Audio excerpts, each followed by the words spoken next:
অন্য কাপড় ব্লগার কথা তো জানি না, কিন্তু আমার বিষয়টা আলাদা। আমার কথায় আমার বউ উঠে আর বহে, একটু এদিক থেকে ওদিক করলে ফেরত করে তালাক দিয়ে দিবি।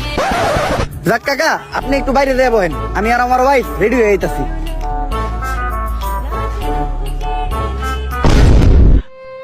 তোর কথায় আমি উঠি আর বহি? না জান, আমি তোমার কথায় উঠি আর বহি। তুমি কইলে উঠমু, তুমি কইলে বমু, তুমি যদি হইয়া পড়মু। আর কি কইছস? তুই আমার তালাক দিবি? তালাক তো তোরে আমি দিমু। না জান, তুমি আমার তালাক দিও না। তুমি যদি আমার তালাক দাও তাহলে আমার বউ ব্যবসা থাকবো না, আর বউ ব্যবসা না থাকলে আমার ভিক্ষা করে খাওয়া ছাড়া কোনো উপায় থাকবো না। কারণ এমনিতে আমাকে কাপড় ব্লগার মেরুদণ্ড নাই, কোনো কাজ কাম করে খাইতে পারি না, তাই তো বউ ইচ্ছে খাই। আর এমনিতেই ঘরে সব কাম কাজ তো আমি করি, তোমার যেতে খালি ভিডিওটাই করাই। তাই তুমি প্লিজ আমার তালাক দিও না। বাতিজা, আমি মনে হয় আমার মাইকটা রেখে গেছি।